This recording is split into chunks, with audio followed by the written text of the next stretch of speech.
আসসালামু আলাইকুম। আমার বলার কোনো ভাষা নেই, কিভাবে শুরু করব সেটা বুঝতে পারছি না। আমার মতো সারা দেশের লোক আজকে হতবাক। এরকম একটা কাণ্ড হতে পারে আমরা কেউ কল্পনা করিনি, কারো ধারণার মধ্যে ছিল না। কিন্তু এই অবিশ্বাস্য জিনিস আমাদেরকে হঠাৎ করে গ্রহণ করতে হয়েছে। মাইলস্টোন স্কুল অ্যান্ড কলেজের যে দুর্ঘটনা, প্রশিক্ষণ বিমান বিধ্বস্ত হয়ে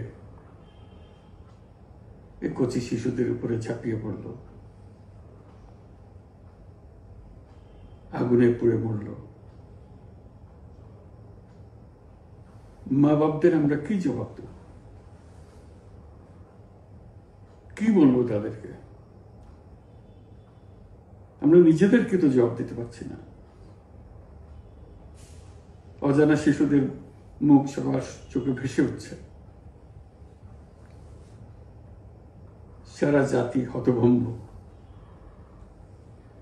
বাক্রুদ্ধ, শোকাহত বললে খুব কম বলা হবে। এই দুর্ঘটনার রেশ এখনো কাটেনি। এখনো লাশ আসছে হাসপাতালে, এখনো হাসপাতালে মারা যাচ্ছে।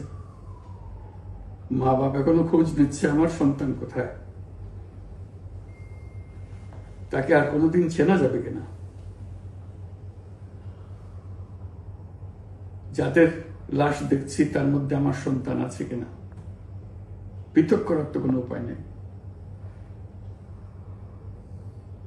এরা আমাদের সবারই সন্তান, হঠাৎ করে চিরদিনের জন্য চলে গেল। আমরা অবশ্যই তদন্ত করব, তদন্তটা তারা ফিরে আসবে না। আমরা চিকিৎসার ব্যবস্থা করছি, সবাই ঝাঁপিয়ে পড়েছে, সকল হাসপাতাল, সকল মানুষ ছুটে আসছে। আমরা সবার কাছে অনুরোধ করছি, হাসপাতালে ভিড় করবেন না, কারণ যারা আহত তাদের জন্য এটা ভালো না। তারা তাদের শরীরে রোগ প্রতিরোধের শক্তি নেই। আমরা ভিড়ে থাকলে আমাদের শরীর থেকে কি রোগ তাদের মধ্যে ছড়িয়ে পড়বে তা বলা মুশকিল। কাজে দূরে থেকে দোয়া করেন সবাই। আমরা বাবা মা আত্মীয় স্বজন সবার কাছে আমাদের সহানুভূতি জানাচ্ছি।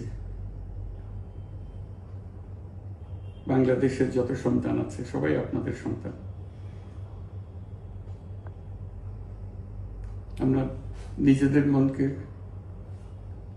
সান্ত্বনা দেওয়ার চেষ্টা করুন। আমরা সবাই নিজেদের মনে সান্ত্বনা দিচ্ছি, কিন্তু আপনাদের সান্ত্বনা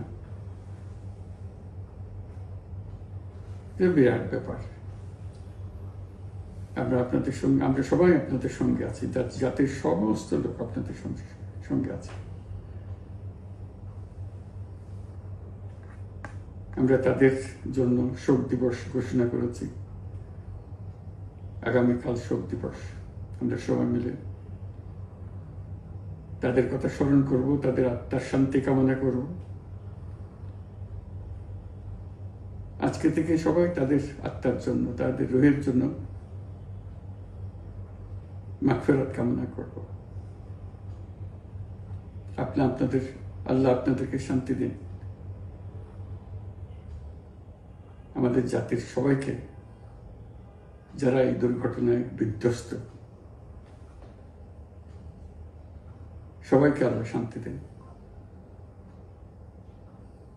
তাদের জন্য দেশবাসী সবাই আমরা দোয়া করছি। আল্লাহ এই শিশুদের জান্নাতবাসী করুন। খুদা হাফেজ।